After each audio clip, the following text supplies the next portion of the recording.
Hey boys and girls, we are back here on the 1835 build, and we've got some progress here. We got a short block.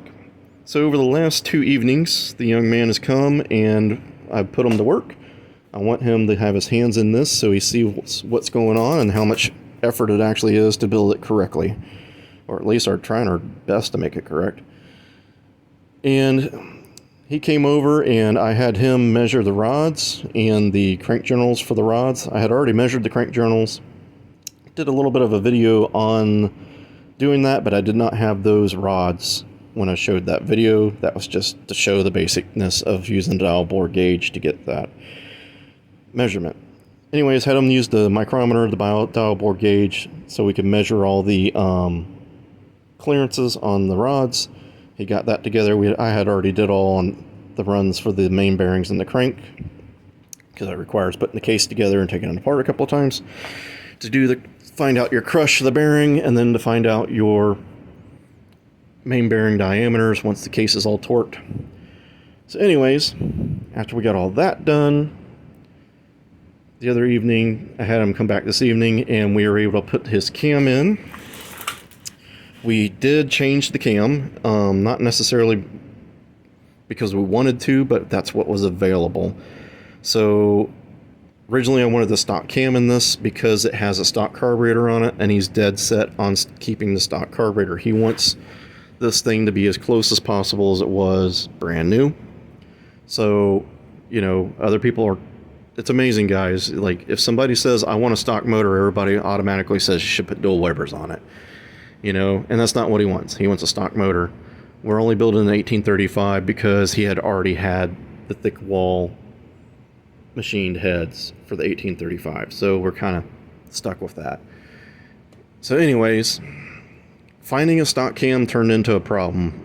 The gentleman he got all the parts from for this build did supply him with a cam. The cam was an empty stock cam, and I didn't feel comfortable putting the Chinese cam in here without having the compatible lifters. The lifters that he had for this kit is a scat lifter.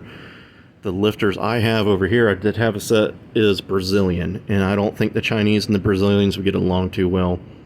So I sent him on a hunt for a cam, and for, because if he found a Brazilian cam, I could use those with my lifters or something else. And amazingly, we came up pretty much empty-handed. Everybody had a 110, which is way too big for what this is with a stock carburetor. And the one gentleman that could get us a stock cam, I thought, I understand that the prices are going crazy, but it was $190 for a stock cam, and it was a Cultec cam, which is Cultec's Chinese stuff. I'm not so sure about the cams, but I would think it would be, and I just thought $190 was a little extreme.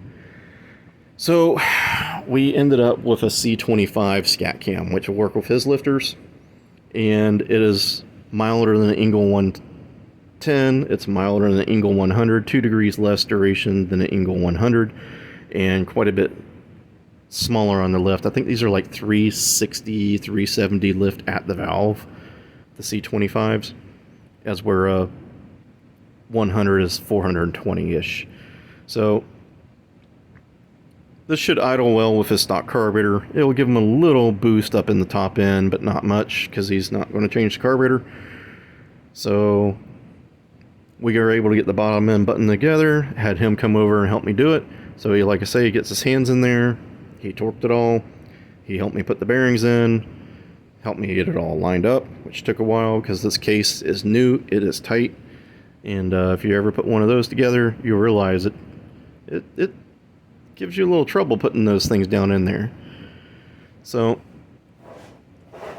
short block is pretty much done. The next thing is we have to clean the cylinder heads, or actually I cleaned those already. We need to clean the pistons, final clean the cylinder heads.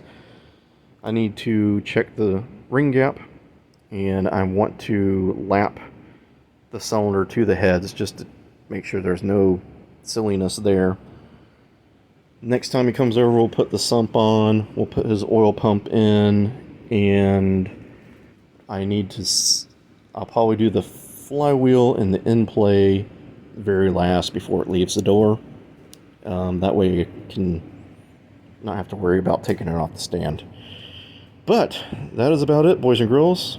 So get out there, get your projects done. Don't forget to like and subscribe, and I will see you guys later.